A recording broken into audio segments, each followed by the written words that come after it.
han sido testigos esta noche de un espectáculo maravilloso, de un espectáculo náhuatl, autóctono. Ciertamente, la sabiduría antigua de Anáhuac es formidable. En este arte de naturaleza realmente objetiva, es claro que el arte se haya asociado a la ciencia y a la religión en su forma más pura. En tiempos de la antigua cultura de mayas, zapotecas, toltecas, etc., nunca estuvo el arte divorciado de la religión y de la ciencia y de la filosofía. Por medio del arte se llega directamente a la conciencia. Por medio del arte se instruye al cerebro emocional y eso es grandioso. En los templos de la antigua Grecia, en Eleusis, el arte también se hallaba asociado a la religión, a la filosofía y a la ciencia. En la antigua Babilonia, el arte era eminentemente místico, profundamente filosófico y también científico. En los templos de la antigüedad, el arte nunca fue subjetivo. En la Babilonia, en la gran Babilonia que floreció en otras edades, existió el teatro y entonces se instruía los tres cerebros del ser humano, el intelectual, el emocional y el motor. Bien sabemos nosotros que la ley del eterno hepta para parchinoc, es decir, la ley del 7, gobierna todo lo creado. Así que nunca faltaba en las esculturas de la antigua Babilonia, ni en los monolitos y esculturas de este México milenario, la sabiduría artística basada en el número 7. Si alguna vez alguna pieza artística, por incongruencia, resulta con algo diferente, que fácilmente puede ser confundida con algún deterioro ocasionado por el tiempo, se debe ello precisamente al hecho de querer llamar la atención sobre la ley sagrada hepta para parchinoc. En México antiguo glorioso se hablaba por medio de la danza sagrada, se hablaba por medio de la palabra y se hablaba también a través de ciertos signos científicos. En la Babilonia, la música, la danza, la filosofía, la ciencia se expresaban vivamente en el teatro. A través del centro motor, por medio de la danza, se instruía este cerebro. A través del centro emocional, fluía pues la emoción más pura y a través del centro intelectual se concebían ideas trascendentes y trascendentales. Se instruía Se instruía al centro intelectual, se instruía al centro emocional y se instruía al centro motor. Se usaba la danza, se usaba la palabra que iluminaba, se usaba la mística religiosa. Y los tres cerebros del ser humano, intelectual, emocional, motor, recibían instrucción. Vienen a mi memoria las danzas de Egipto, de Samotracia, de Grecia, de India, de Persia, y también estas danzas extraordinarias y maravillosas de nuestros antepasados aztecas. Amigos, la sabiduría que floreció en el México antiguo es la misma de Egipto. Es la misma de la India milenaria, la tierra sagrada de los Vedas.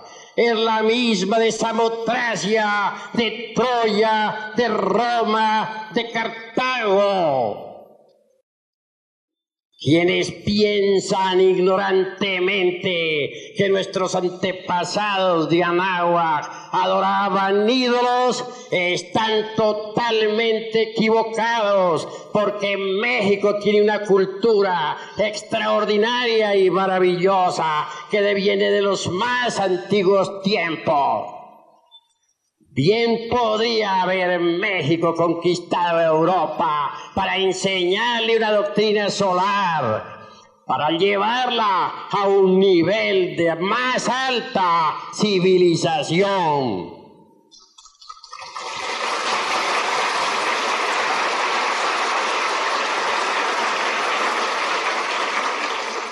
Amigos, si en la vieja Europa se adoró al Cristo, quiero que sepan también que aquí se reverenció al Cristo cósmico, a nuestro Señor Quetzalcóatl. No es pues Quetzalcóatl un ídolo, como presumen de ello muchos supercivilizados ignorantes. El drama de nuestro Señor Quetzalcóatl es formidable, extraordinario, maravilloso. Es el mismo drama de Yeshua Ben Pandirá, es decir, el mismo drama de nuestro Señor el Cristo. Bien podemos asegurar y en nombre de la verdad que Quetzalcóatl es el Cristo. Si leemos cuidadosamente los viejos códices, hallaremos riquísima información sobre nuestro Señor Quetzalcóatl. Vivía él, se dice, en una casa espléndida, en una ciudad maravillosa, viva representación divinal del paraíso terrenal. Un día cualquiera, dice la tradición alegórica o simbólica, mandó llamar a su esposa. Ella concurrió al llamado. Se extendió la estera sagrada en el duro piso y cuenta la leyenda de los siglos que se embriagó con vino. No debe tomarse esto en el sentido literal de la palabra. Realmente se trata de alegorizar el drama edénico. Es decir, comió de ese fruto que se le prohibiera, cuando se dijo: de todos los árboles del huerto podréis comer, menos del árbol de la ciencia del bien y del mal, porque el día que de él comiereis, moriréis. Quetzalcóatl se entristeció mucho por haberse embriagado. Es decir, había comido del árbol de la ciencia del bien y del mal. Entonces hubo de abandonar la lejana Tule, la ciudad espléndida de la luz, y vagó por todos los países del mundo, sufriendo terriblemente. Nos viene a la memoria aquel momento en que Jehová, Dios, se dirigiera a Adán y Eva para decirles: vosotros pereceréis. Y ellos hubieron de salir del Edén para trabajar y ganar el pan con el sudor de su frente y para alumbrar sus hijos con dolor. Así también nuestro Señor Quetzalcóatl, vagando por todos los países del mundo, sufrió lo indecible, arrojó sus joyas en un río sagrado, escondió sus tesoros divinales y se fue en busca de la tierra roja. Sufrió mucho y mirándose un día en el espejo dijo: he envejecido. Fue sometido a pruebas por algunos magos negros, pero él salió victorioso. Y al fin, después de haber sufrido mucho, llegó a la tierra roja. Entonces, dice la tradición, pudo morir y resucitar. Bajó a la región de los infiernos, al Mixtlán, para recoger los huesos de sus antepasados. Incuestionablemente, antes que subir, es necesario bajar. A toda exaltación le precede siempre una espantosa y terrible humillación. Quetzalcóatl fue humillado antes de ser exaltado. Arrepentido, resolvió incinerarse. Y de entre esas cenizas resucitó para convertirse en el lucero de la mañana. Recordemos nosotros aquella frase del Apocalipsis que dice: al que venciere le daré el lucero de la mañana. Ese lucero de la mañana, esa estrella maravillosa Venus, realmente representa la fuerza extraordinaria del amor. Quetzalcóatl resucitó de entre los muertos, es decir, volvió a cristificarse. Sufrió por haber caído, pero se transformó después de haber sufrido. Y convertido, pues, en un maestro de sapiencia, se transforma en el lucero de la mañana. Quetzalcóatl es el Cristo cósmico, el Cristo que bulle y palpita en todo lo que es, en todo lo que ha sido y en todo lo que será.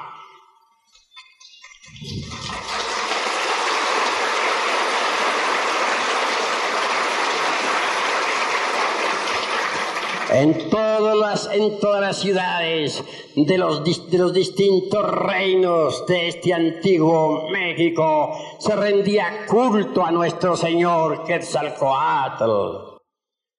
Y si nosotros visitamos Yucatán, hallaremos en algunas piedras todavía la historia de la vida, muerte y resurrección de nuestro Señor Quetzalcóatl. Eso se debe a que los antiguos náhuatl, los antiguos mexicanos, eran verdaderamente guerreros y sabios. Conquistaron otras tierras, se expandieron hacia el sur, llegaron a Yucatán, impusieron su doctrina en todos los lugares centroamericanos. Ni siquiera los mayas pudieron rechazar el grandioso culto al Cristo cósmico, a nuestro Señor Quetzalcóatl. Incuestionablemente, la religión náhuatl, y lo mismo que la maya y la tolteca, están impregnadas de tremenda sabiduría divinal. Quienes supongan, por ejemplo, que los dioses de Anáhuac o los dioses toltecas o zapotecas eran meramente ídolos, se hallan perfectamente equivocados. En nombre de la verdad diremos que los dioses de la antigua Tenochtitlán no fueron jamás ídolos. Los náhuatl no eran tan ignorantes como suponen los extranjeros que vinieron de Europa, como para adorar ídolos. En realidad, de verdad, que en la gran Tenochtitlán y pueblos adyacentes se rindió siempre culto a los ángeles, a los Elohim, a los Prajapatis. Quienes piensen que los dioses de Anáhuac eran simplemente ídolos están totalmente equivocados.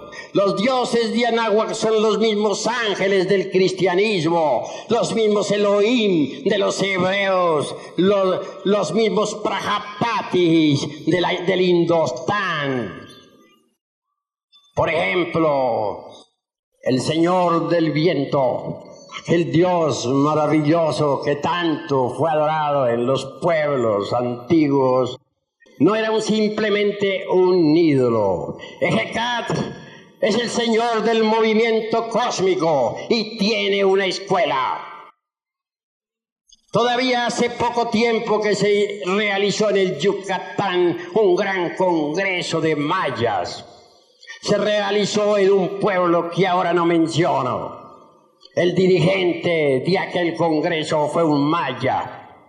Sin embargo, fungía ante el pueblo como simple sacerdote católico. Y se realizó el congreso del Mayab en pleno atrio de la iglesia. Y fue precisamente allí donde un discípulo de la escuela del gran Ejecatl manifestó al alto sacerdote y a todos los grandes iniciados mayas que él quería el gran salto, que su ciencia magnífica relacionada con el movimiento cósmico en modo alguno podría ser entendida por esta humanidad caduca y decadente del siglo XX. Pedía permiso para dar el gran salto, es decir, para meter el cuerpo físico dentro de la cuarta vertical definitivamente y marcharse a otro planeta. Suplicó, se postró en tierra ante todos y oró. Y la congregación le confirió el permiso. En presencia de todos, metió el cuerpo dentro de la cuarta vertical con procedimientos esotéricos y científicos que la gente está supercivilizada ignora totalmente. Ahora ese gran maestro vive en otro planeta. Lo que estamos diciendo aquí, estoy seguro que en modo alguno podría ser entendido por aquellos que están embotellados dentro de los dogmas científicos y dentro de aquella geometría tridimensional de Euclides. Pero los mayas nada tienen que ver con toda nuestra jerga cientifista. Ellos conservan viejas tradiciones milenarias, viven en ellas y nadie podría hacerles cambiar de ideas. Y aunque parezca increíble lo que voy a manifestar aquí ante este honorable auditorio que me escucha, todavía en el Yucatán existe una ciudad Ginas. En ella moran gentes del antiguo Mayab. En ella viven conservando aún su ciencia, estudiando sus tablillas siderales, haciendo sus cálculos de tipo matemático. Estamos plenamente seguros de que los famosos supercivilizados de esta época jamás darán con esa gran ciudad del Mayab. El México antiguo tuvo una cultura que ni remotamente sospechan las gentes de esta época. Me viene a la memoria el caso aquel tan extraordinario de los 60 ancianos, queriendo el poderoso emperador Moctezuma saber algo sobre nuestros antepasados. Llamó a su primer ministro diciéndole: quiero saber dónde viven los antepasados del antiguo pueblo de Anáhuac. ¿Dónde está Quetzalcóatl? ¿Dónde la madre de Huitzilopochtli? ¿Dónde tantos ilustres varones, fundadores o cofundadores de la gran Tenochtitlán? Señor, dijo el primer ministro, lo que pedís es imposible. ¿Dónde viven estos santos varones y la madre de Huitzilopochtli?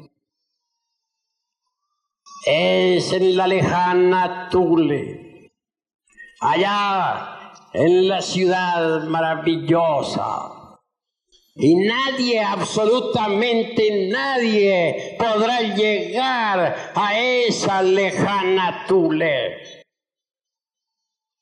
El camino está cerrado y hay por doquiera bestias espantosas, océanos sin fondo y terribles peligros.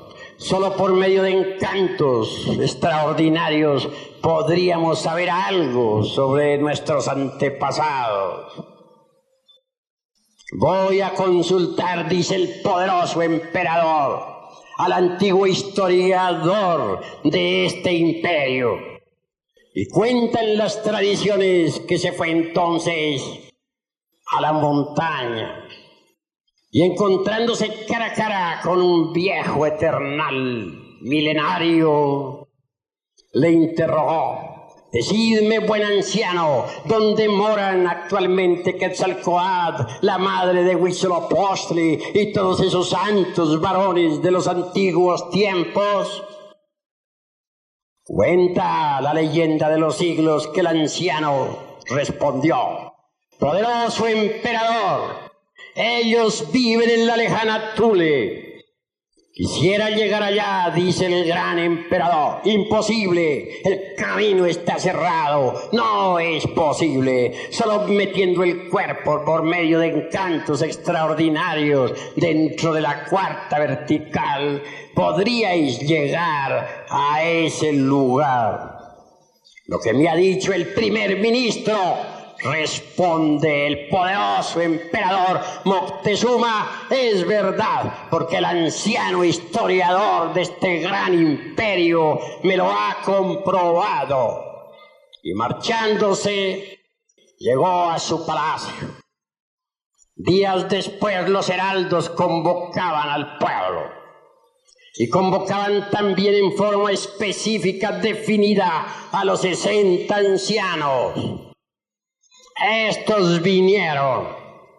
El emperador, dirigiéndose a ellos, les dijo: quiero saber dónde viven los dioses de Anáhuac. Quiero saber algo sobre Quetzalcóatl y sobre la madre de Huitzilopochtli y sobre todos esos santos y heroicos varones fundadores de la gran Tenochtitlán.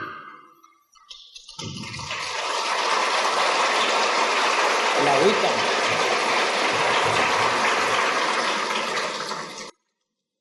Vosotros, ancianos, tenéis la sapienza que se necesita. A vosotros os encomiendo inmediatamente esa labor. Deberéis llevar presentes para la tierra sagrada de la lejana Tule. Y entregándoles esos presentes les dijo: marchaos. Dice la leyenda de los siglos que los 60 se prepararon con muchos ayunos y abstinencias. Untaron sus cuerpos con ciertas hierbas. Y luego, haciendo sus mágicos círculos y sus encantos. Así cuenta el padre Durán en una de sus obras, eminente sacerdote. Metieron el cuerpo físico dentro de la cuarta vertical. Es tan real esto que ni siquiera el padre Durán se atreve a negarlo. Y viajaron, dícese, por la dimensión desconocida hasta la lejana Thule. Al llegar allí, dice la historia que entonces se pusieron en contacto con un buen anciano. Preguntaron ellos por estos heroicos fundadores, discípulos de los dioses santos. Y se les dijo que ellos vivían allí.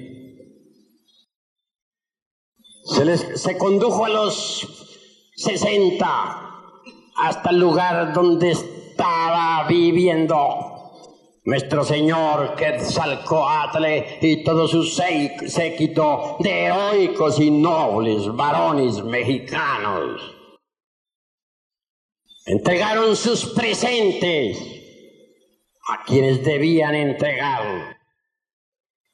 Pues no se deja de mencionar el caso de que cuando marchaban hacia las casas de tan legendarios señores, los pies se hundían en la arena y hasta se les dificultaba a estos 60 caminar. ¿Qué os pasa?, preguntó el anciano a los 60. ¿Por qué no podéis andar? ¿Qué es lo que coméis vosotros, mexicanos? ¿Qué es lo que bebéis? Los 60 respondieron: Señor, nosotros bebemos mucho pulque y nos embriagamos. Comemos de toda clase de carnes de caza. Desgraciadamente también fornicamos. Es por eso, ilustres varones, dijo el anciano, que se os dificulta caminar en este lugar. Vuestros presentes ciertamente no son para nosotros necesarios, pues vivimos una vida modesta, dormimos en el duro yermo, no necesitamos de lujo. Una anciana salió al encuentro de los 60. Traía la cara tiznada con carbón. Su vestidura estaba toda rasgada y sucia.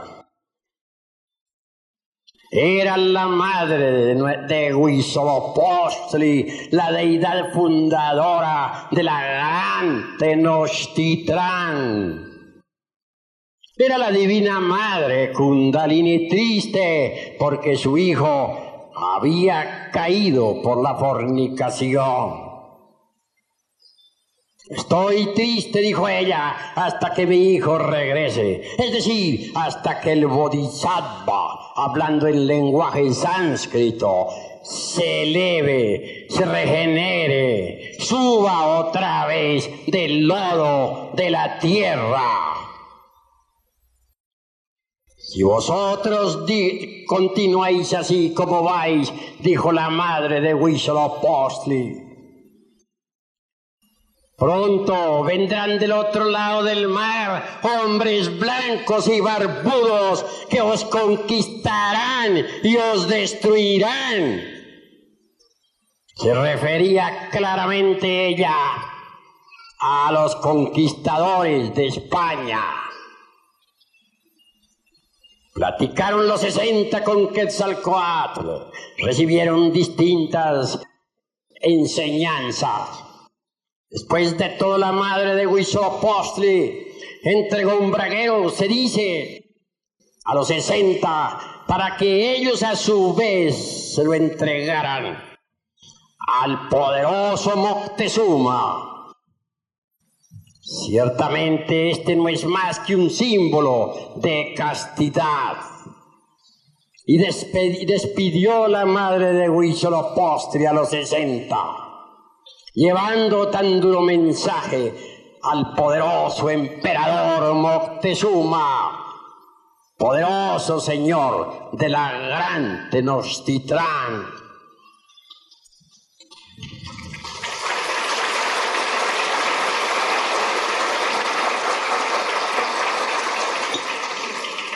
Regresaron en los 60 por entre la cuarta vertical, con su cuerpo físico en estado de ginas.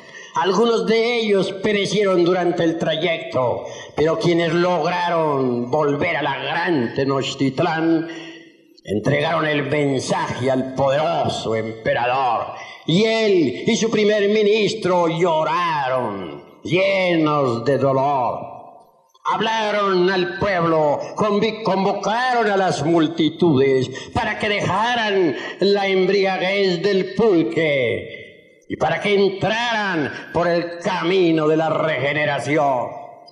Mas todo era inútil. Ya la poderosa civilización solar, que otra resplandeciera maravillosa en la gran Tenochtitlán y en Teotihuacán y en ciudades adyacentes, había entrado en el proceso descendente, decadente e involutivo.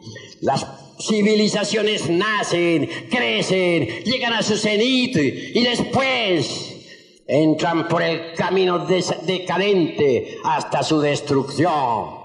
Así también un día, por ejemplo, floreció la poderosa civilización romana, la tierra augusta de los Césares, y más tarde la gran Roma heroica, victoriosa, entró por el camino descendente hasta su destrucción general.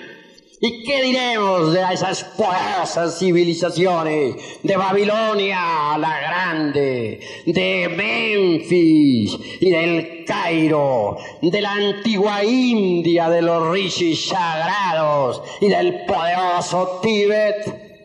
Todas esas civilizaciones entraron también en procesos decadentes y murieron, porque tenía que ser una excepción la poderosísima civilización de la gran Tenochtitlán. Obviamente, los ciclos históricos son así. Las civilizaciones nacen, crecen, envejecen y mueren, como las plantas, como los hombres, como los mundos, como todo lo que es, como todo lo que ha sido, como todo lo que será. Pero quienes piensen que la poderosa civilización mexicana no existía y que aquí nuestros antepasados adoraban ídolos, están completamente equivocados, porque México en su esplendor bien hubiera podido colonizar a Europa.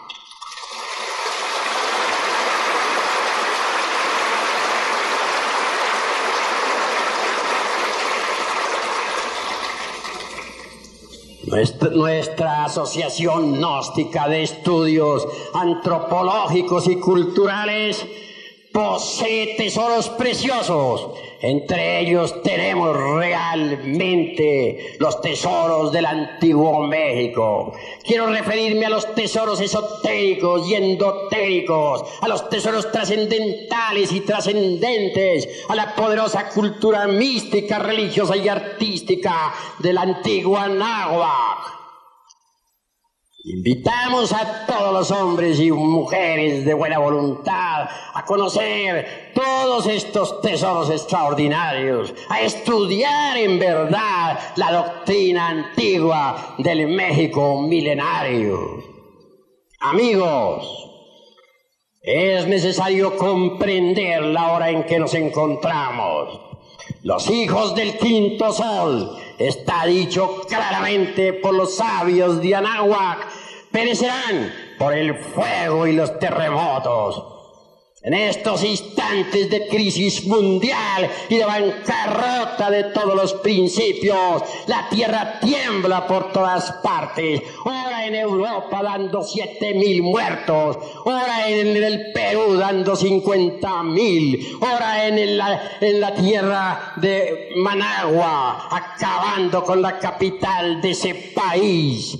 ora en Venezuela, o en Colombia, o en la China. Y nadie conoce realmente la raíz de todos esos terremotos. Y es que ahora comienza a cumplirse todo lo que dijeron los sabios que cincelaron la piedra del sol, el calendario azteca. Los hijos del quinto sol, es decir, nosotros pereceremos dentro de muy poco tiempo por el fuego y por los terremotos. Paz, inverencia.